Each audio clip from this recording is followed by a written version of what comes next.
नमस्कार दोस्तों, मैं डॉक्टर मनीष गोयल, कान नाक गले का स्पेशलिस्ट, साथ में मैं एक स्नोरिंग स्पेशलिस्ट हूँ। दोस्तों, आज हम बात करते हैं खर्राटे, स्नोरिंग, उसके कारण और उसका क्या इलाज है।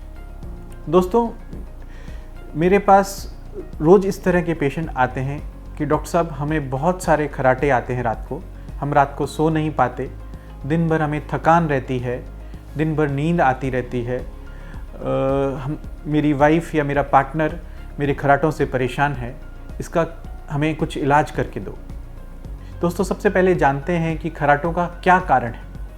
दोस्तों, ये एक आप मॉडल देख रहे हैं, इसमें हमारा नाक दिखाया गया है, हमारा तालवा दिखाया गया है और हमारा जीभ दिखाया गया है।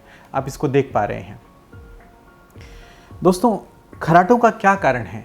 नाक से लेकर गले तक कहीं भी मांस बढ़ा हुआ हो, फैट बढ़ा हो, चर्बी जिसको बोलते हैं, वो चर्बी जब हम सो जाते हैं तो चर्बी वाइब्रेट करती है। वाइब्रेशन मतलब वो ऐसे वाइब्रेट करती है, ऐसे आवाज़ें, उससे आवाज़ें निकलती हैं। जब भी हमारा सांस उस चर्बी से पास होता है, चर्बी से, तो चर्बी वाइब्रेशंस करती है, उससे आवाज़ें निकलती हैं, उसको हम खर्राटे बोलते हैं। तो दोस्तों, हम रूटीन में जो पेशेंट्स हमारे पास आते हैं वो कहते हैं कि ये नाक का पर्दा टेढ़ा है, इसके कारण खर्राटे आते हैं। दोस्तों, ऐसा बिल्कुल नहीं है। नाक का पर्दा या नाक अकेला सिर्फ 5% खर्राटों का कारण होता है।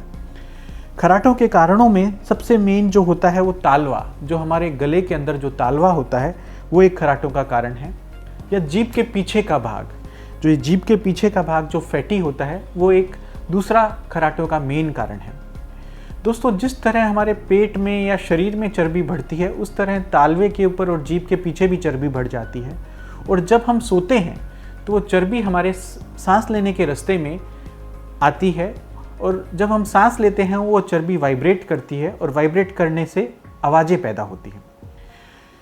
दोस्तों, ये आवाज़ें जो होती हैं, ये आपके पार्टनर को तकलीफ़ करती है या आपकी नींद खराब करती है, बट इसके सिवाय ये हमारी हेल्थ के लिए भी खतरनाक हो सकती है। कभी कभी ये एक्स्ट्रा फैट के कारण हमारी बॉडी का ऑक्सीजन कम होता है। ऑक्सीजन कम होने के कारण हमारी बॉडी को तकलीफ़ पड़ती है। ऑक्सीजन कम होने के कारण हमारे हार्ट को ऑक्सीजन कम मिलती है, हार्ट को ज़्यादा काम करना पड़ता है, इसलिए हार्ट की डिसीज़ेस डेवलप होती हैं। हमारे ब्रेन को ऑक्सीजन कम मिलती है तो ब्रेन की डिसीज़ेस पैदा होती हैं। इसी तरह हमारी पूरी बॉडी को कम ऑक्सीजन मिलने से तकलीफ़ें पैदा होती हैं। अब दोस्तों, इसका ट्रीटमेंट कैसे किया जा सकता है? इसका ट्रीटमेंट करने के लिए सबसे पहले हम पेशेंट को नाक से दूरबीन से देखते हैं, गले की दूरबीन की रिपोर्ट करते हैं, देखते हैं कि कहाँ चर्बी बढ़ी हुई है, कहाँ पर फैट है जो इनके ब्रीदिंग को ऑब्स्ट्रक्ट कर रहा है और इनको खर्राटे दे रहा है। और पेशेंट को एक स्लीप स्टडी भी करवाते हैं। स्लीप स्टडी क्या चीज़ है?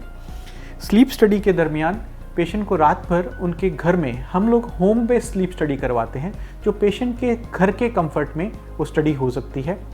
पेशेंट अपने घर में वो मशीन लगा के सो जाता है और उसकी रिपोर्ट हम सुबह मशीन को कंप्यूटर से अटैच करके देखते हैं। इससे पता चलता है कि किस तरह की स्नोरिंग है पेशेंट को। पेशेंट एक प्राइमरी स्नोरर है, मतलब पेशेंट को सिर्फ खर्राटों की तकलीफ है, या पेशेंट को स्लीप एपनिया भी है।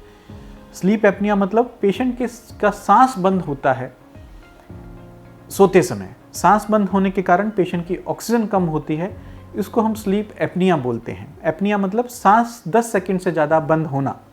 तो इसको स्लीप एपनिया किस तरह का है? माइल्ड तरह का स्लीप एपनिया है, मॉडरेट तरह का स्लीप एपनिया है, या सीवियर तरह का स्लीप एपनिया। दोस्तों, सबसे सिंपल इलाज जो है वो है वेट रिडक्शन। अगर आप अपना वज़न कम करते हैं तो आपका स्नोरिंग ऑटोमेटिकली कम होता है, आपका स्लीप एपनिया भी कम होता है।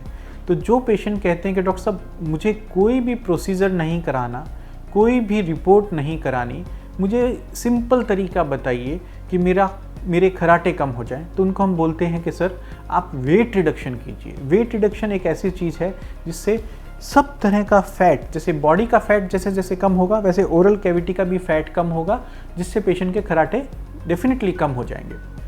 बट पेशेंट चाहते हैं कि हम उन्हें कोई ऐसी टैबलेट दे दें, ऐसा कुछ दवाई दे दे जिससे उनके खर्राटे कम हो जाएं। दोस्तों ऐसा कुछ भी नहीं है।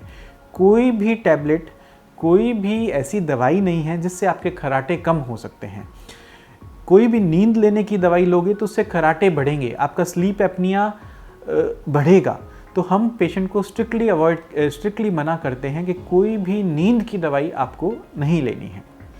अब अगर पेशेंट को खर्राटे बहुत ज़्यादा हैं या स्लीप एपनिया की तकलीफ़ बहुत ज़्यादा है तो उसके लिए हम क्या कर सकते हैं? तो हम पेशेंट को 2 तरह के इलाज समझाते हैं। पहला इलाज नॉन सर्जिकल इलाज, जिसमें पेशेंट एक मशीन, जिसको सीपैप मशीन बोलते हैं, वो मशीन मुंह पे पहन के पूरी रात सोना होता है। उससे वो मशीन प्रेशराइज्ड एयर, वो प्रेशर से एयर आपके लंग्स तक देती है। पेशेंट को पूरी रात ऑक्सीजन अच्छा रहता है और पेशेंट को रात भर अच्छी नींद आती है, उसको खर्राटे भी नहीं आते, उसकी बॉडी में ऑक्सीजन अच्छा रहता है और पेशेंट को स्लीप एपनिया के जो सिम्टम्स हैं, जो डे टाइम स्लीपीनेस है, जो पूरे दिन थकान लगने जैसी बात है, जो नॉक्टूरिया, रात को बार बार पेशाब के लिए जगने वाली तकलीफ़ें हैं, ये सब पेशेंट को रिलीव्ड लगती हैं।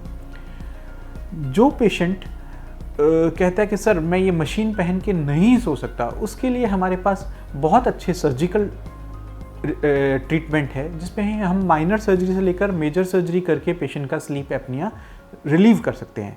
माइनर सर्जरी में जैसे चैनलिंग प्रोसेस, जैसे हम टर्बिनेट्स, जो नाक की हड्डियाँ फूली हुई है उनमें चैनलिंग करके नाक की हड्डियाँ छोटी कर देते हैं जिससे ब्रीदिंग अच्छा आए।